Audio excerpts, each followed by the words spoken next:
मित्रों, जय माता दी। गुरुजनों के चरणों में शीश को झुकाते हुए हम आपका मिश्रा ज्योतिष केंद्र में स्वागत करते हैं। हमारे पास लगातार प्रश्न आ रहे हैं, गुरुजी मेरी बेटी की शादी कहाँ पर होगी? मेरी बेटी का जीवन साथी कैसा रहेगा?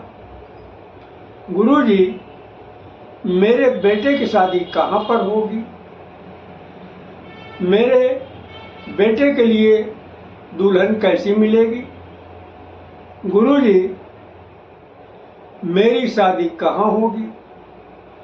मेरी पत्नी कैसी रहेगी? गुरुजी मेरी शादी कहाँ होगी? मेरा पति कैसा रहेगा? तो संपूर्ण जानकारी प्राप्त करने के लिए हमारे साथ वीडियो में अंत तक बने रहिएगा। अभी तक आपने हमारा चैनल सब्सक्राइब नहीं किया है तो प्लीज वीडियो शुरू करने के पहले मिश्रा ज्योतिष केंद्र को सब्सक्राइब अवश्य कर लीजिएगा और बेल आइकन की घंटी बजा दीजिएगा, क्योंकि आपका एक सब्सक्राइब हमारे लिए महत्वपूर्ण है।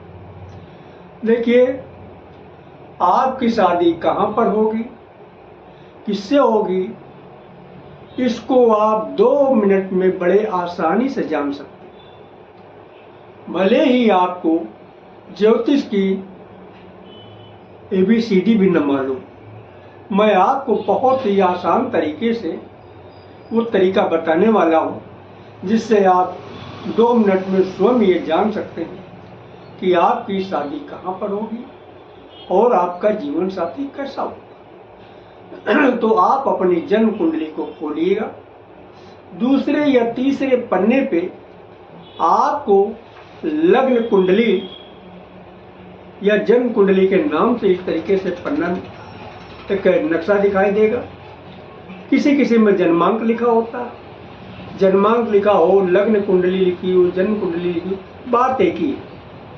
तो इस तरीके का आपको नक्शा दिखाई देगा और आप जो है जहाँ पे 7 नंबर लिखा हुआ है, आपके जो है कुंडली में यहाँ पे 1 से 12 तक कोई भी गिनती लिखी हो सकती है। आप यहाँ पे कंफ्यूज ना होइए। हमारे इसमें 7 लिखी, लेकिन आपके में 7 नहीं लिखी हो सकती है। 1 से 12 तक कोई भी गिनती लिखी हो सकती है, यहाँ कंफ्यूज ना होइएगा। आप इस खाने को पहचान लीजिएगा। यहाँ से गिन लीजिएगा 1 2 3 4 5 6 7। गिनती कुछ भी लिखी हो, लेकिन इसको 7वां भाव ही माना जाता है। अब आपको देखना क्या है, अगर इस खाने में बुध ग्रह बैठा हुआ है, इस खाने में बुध ग्रह बैठा हुआ है, तो आपकी जो शादी जो होगी वो ईशान कोण में होगी। ईशान कोण का मतलब ये होता है उत्तरी और पूर्वी कोने के डायरेक्शन में होगी। ठीक है। अब आपको इंग्लिश में इसको बोलते हैं नॉर्थ और ईस्ट डायरेक्शन। अब जीवन साथी कैसा रहेगा? वह जीवन साथी जो आपका होगा वो बुद्धिमान होगा, गुणवान होगा, कीर्तवान होगा और सुंदर भी होगा, दयालु भी रहेगा, परोपकारी भी रहेगा और वेद शास्त्रों का प्रेमी भी रहेगा, यानी धार्मिक प्रवृत्ति का रहेगा।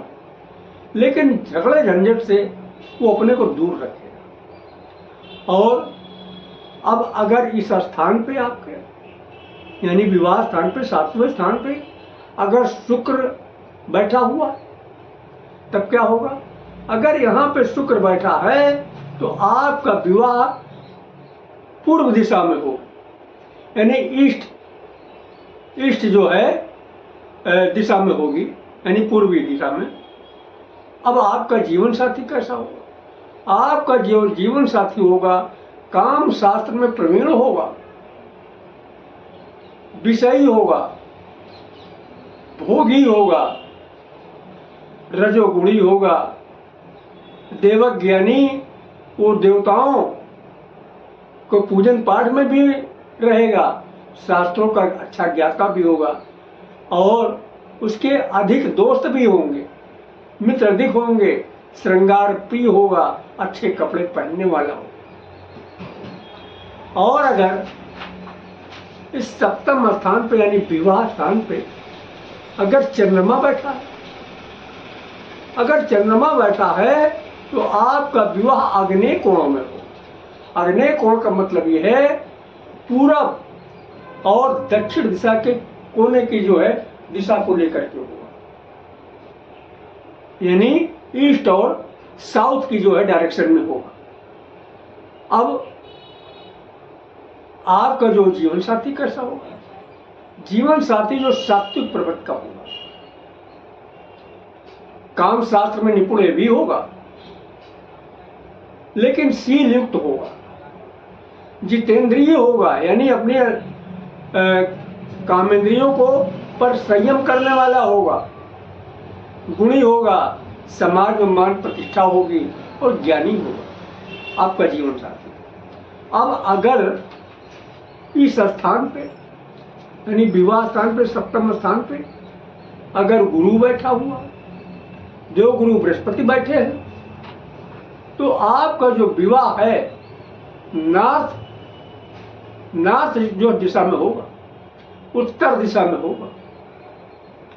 और आपका जो जीवन साथी होगा वो देवताओं की, गुरुओं की भक्ति करने वाला होगा, धार्मिक प्रवृत्ति का होगा, वेद शास्त्र का ज्ञाता होगा, समाज में मान सम्मान उसको मिलेगी, विद्वान होगा, गुणवान होगा, सात्विक विचार वाला होगा और सभी को प्रेम करने वाला होगा।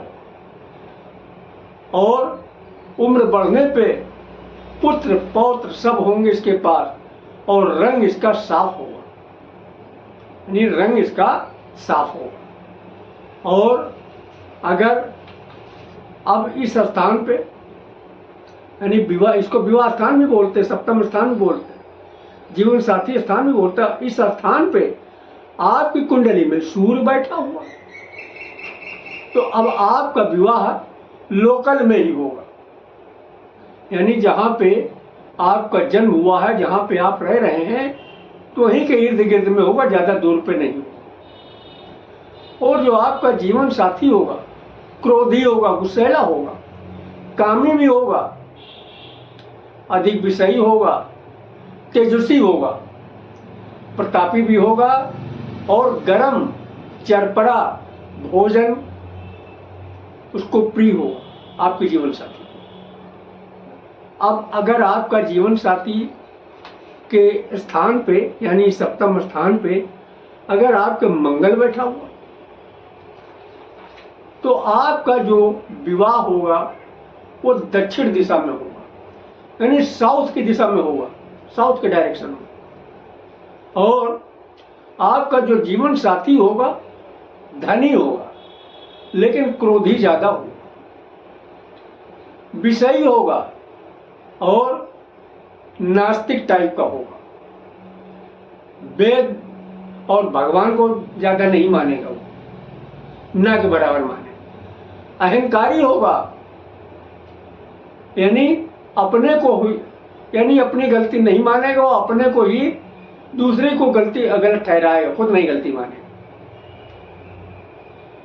और अगर इस स्थान पे आपके यानी विवाह स्थान पे अगर आपके शनि महाराज बैठे हुए, तब क्या होगा?